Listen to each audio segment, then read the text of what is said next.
Okay everyone, I'm here with my monthly opinions, my August edition of my monthly opinions of the Sonic the Hedgehog comic book and franchise.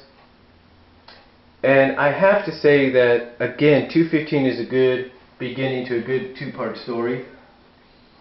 I do love the fact that Ian does hint at a few things here. Now, despite how you feel about the guy, I love how he hints at a few things.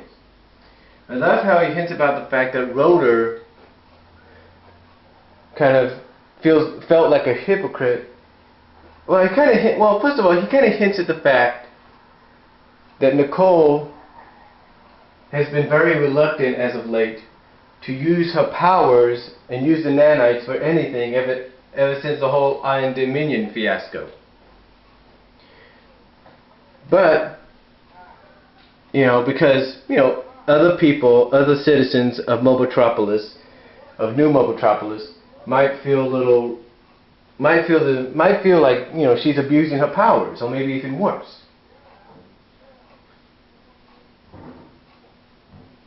I love how he kind of puts that in, kind of makes us see a more human, more realistic, more living side of Nicole, a more emotional side of Nicole. I also love how he has Rotor flash back as he's flying to the Northern Thunderer, flashing back on how when he and everybody else thought Sonic was dead, that when he tried to take Sonic's place, he did so by building bigger and badder and even more lethal weapons. Excuse me if I messed up there. Or more lethal weapons to combat Robotnik's badniks. But in the process, not only did he destroy the badniks, he also almost took out a few freedom fighters. And that's why he kind of vowed and kind of swore off, if you will, building weapons and even using them. I mean, that would explain. In fact, they showed it in a panel. I think you can see this in part 2 of my review. They showed in a panel him chastising Fiona for trying to use a weapon. And by doing so, I think when Ian kind of had that panel put in, and that little scene put in, I think in a way it makes Rotor feel a little responsible for Fiona turning traitor. Just my thought. Now, besides that, I like how they also kind of throw in hints.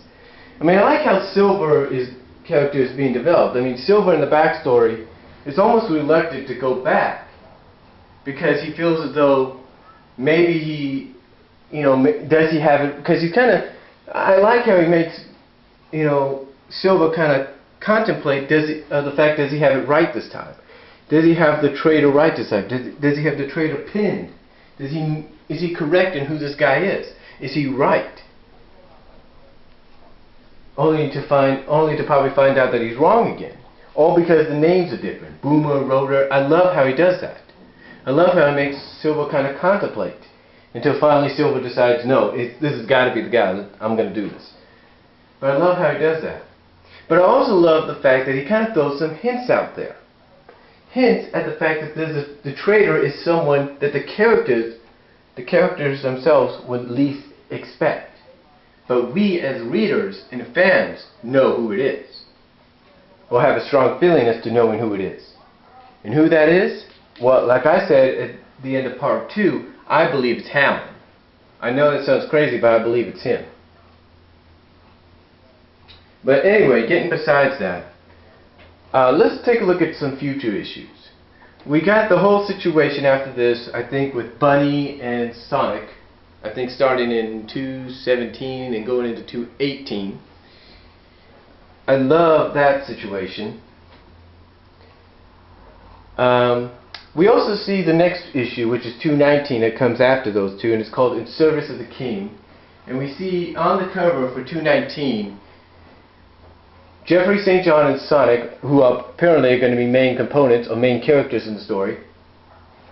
We see Eliza's in the background, but on the top we see the king, King Maximilian. So it makes me think maybe this might be the story where King Max tries to take back power.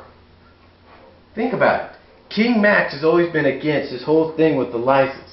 And he's just building this council and feeling as though everything should go back to the way it is. Maybe that's what Ian's leading up to with the story of In Service for the King. We'll just have to find out. But the Bunny Sonic two-parter I'm looking forward to, especially finding out who Bunny's mysterious past individual is. I'm just wondering who that could be. I'm telling you this right now. If it's cream, or vanilla, I'm gonna not be surprised. But then again, maybe I will be. Anyway, besides that, what else? Oh yes, Sonic Universe. I haven't read the current issues yet, but from what I've seen and heard people talk about, they're fairly good issues. I mean, especially if you take a look at the preview pages for the next upcoming issue, you could tell that Bunny knows Antoine's onto her whole, oh, you're spying on these guys and all that.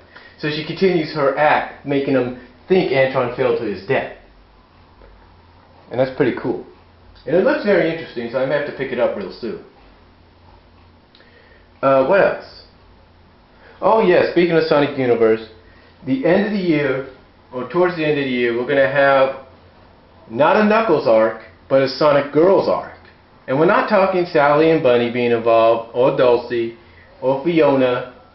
No, we're talking Rouge, Blaze, Amy, and Cream. That's right, Cream is going to officially make her debut in the official Sonic the Hedgehog comic book at the end of the year, thanks to Sonic Universe. That's right, Cream is going to be officially part of the Archie universe of Sonic at the end of the year, towards the end of the year. So we'll see what kind of thing plays in there. And I'll tell you this, if she's going to be part of it, then maybe that's who part of Bunny's past is. Maybe Vanilla is a part of Bunny's past. We'll find out. But that's what's happening towards the end of the year. What else? Oh yeah, 225. The letter that he puts at the end of 215, the former editor-in-chief, Mike Perito, puts at the end of 215, says that 225 is going to be one amazing project, but he can't say any more. So I guess that means we got to start speculating. Because think about it, we're 10 issues away from there. 10 issues. What could it be? What could this issue be? What could the story be? I'll tell you what it's going to be. It's going to center around the Traitor. It's going to basically maybe show some leeway by Sega for something big to happen between two individuals that we've been wanting to see happen. And who knows? But I got a feeling it's going to definitely take a lot of questions that we want answered, and it's going to finally answer those questions. That's all I could say. And yeah, I believe Fiona is going to be a major factor in here. In fact, I wouldn't be surprised if after this, if she's a major factor in the anniversary issue, that she turns good afterwards. We'll find out. Oh, what else? Oh yes, Sonic and Tails do have new voices. Sega has decided to give them some new voices. So we'll see what happens there. Maybe they want to age the characters a little bit. And what else? Oh yeah, Ken Penders. I've got a feeling Ken Penders' whole situation, his case, his lawsuit, I think it's going to get thrown out. Just like Viacom's lawsuit did. And in case you don't know, Viacom lost the lawsuit, the case against YouTube. The judge threw that out. But of course Viacom's going to appeal it, but I don't think that's going to work. Excuse me.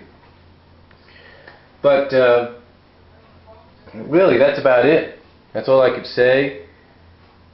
So, tell me what you think. Tell me what your opinions are.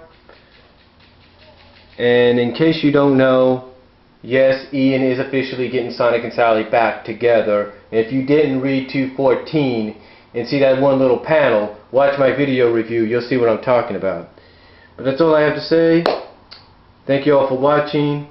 And I'll talk to you all later. Peace out, and I hope you enjoyed my cover, my front cover, if you will, of this video. So, peace out and everything, and see ya.